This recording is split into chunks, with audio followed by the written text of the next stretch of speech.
भी क्षण है। हमारे लिए ये अवसर सिर्फ विजय का नहीं, विनय का भी है।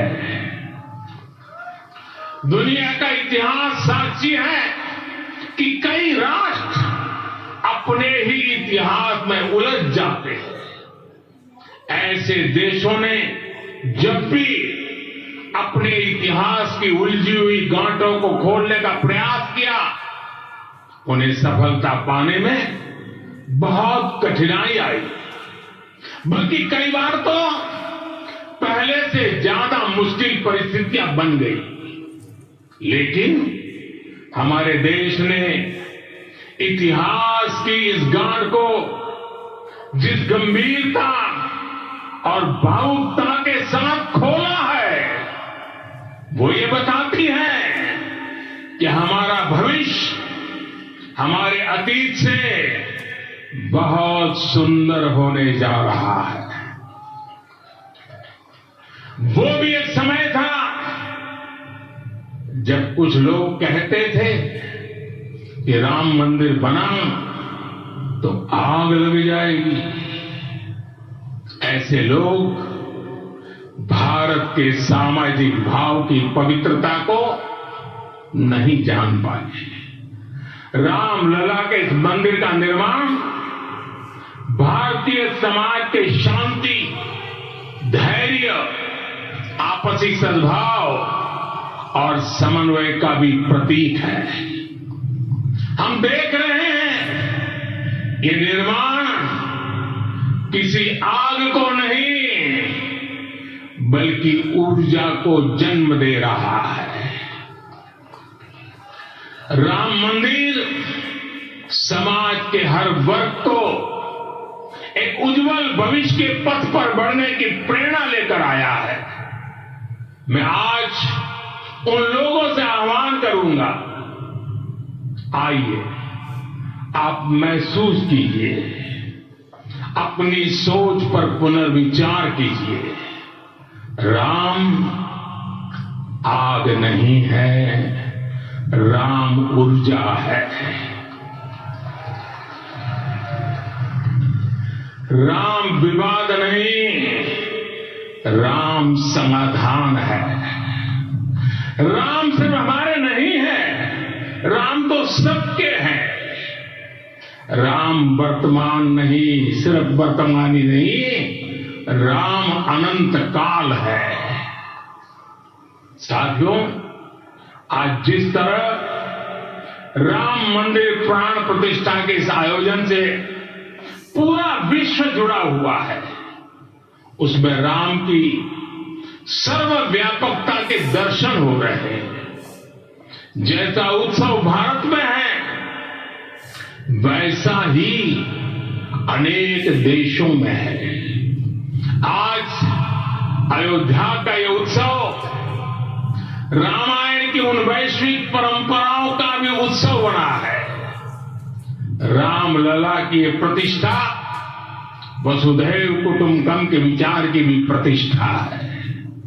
साथियों, आज अयोध्या में केवल श्री राम के विग्रह रूप की प्राण प्रतिष्ठा नहीं हुई है, ये श्री राम के रूप में साक्षात भारतीय संस्कृति के प्रति अटूट विश्वास की भी प्राण प्रतिष्ठा है।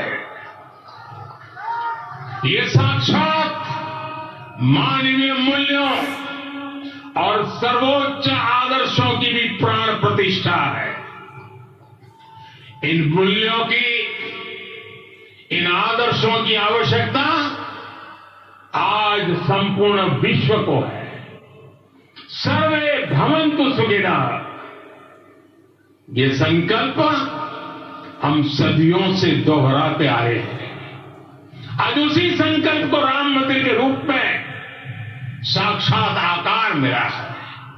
ये मंदिर मात्र एक देव मंदिर नहीं है, ये भारत की दृष्टि का, भारत के दर्शन का, भारत के दिग्दर्शन का मंदिर है।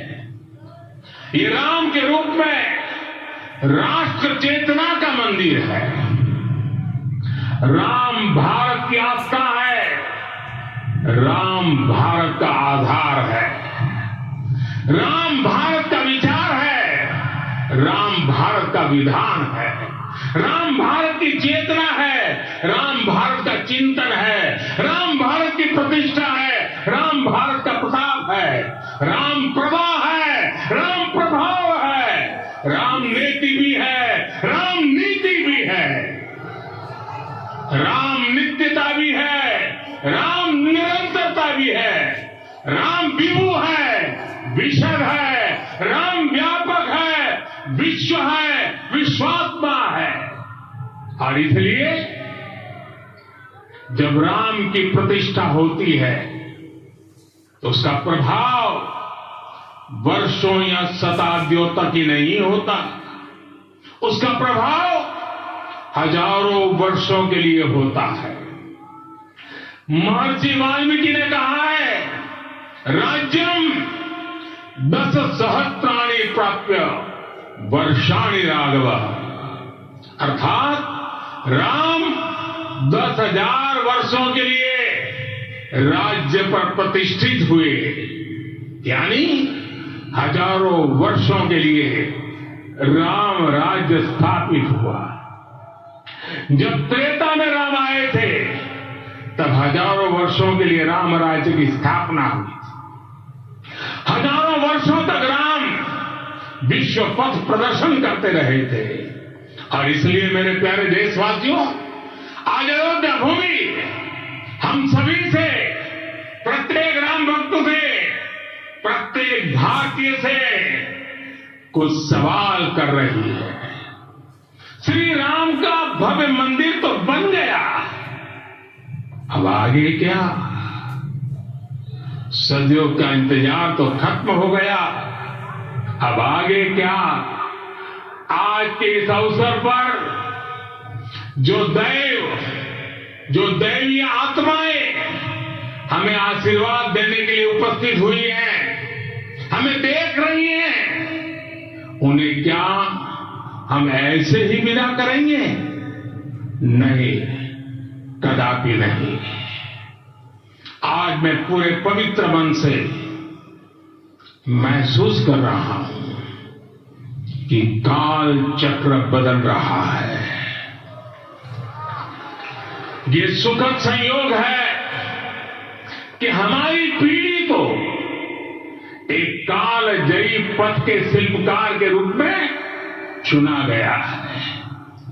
1000 वर्ष बाद की पीढ़ी राष्ट्र निर्माण के हमारे आज के कार्यों को याद करेगी।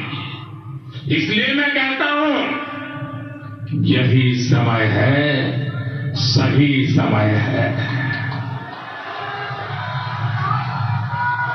हमें आज से, इस पवित्र समय से अगले 1000 साल के भारत की नींव रखनी है।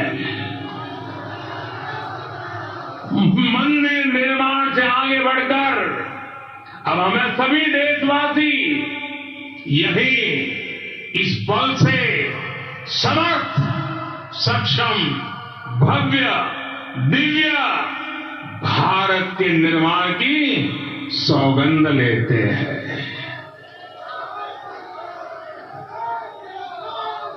राम के विचार मानस के साथ ही जनमानस में भी हो, यही राष्ट्र निर्माण की सीढ़ी है। साथियों, आज के युग की मांग है कि हमें अपने अंतःकरण को विस्तार देना होगा।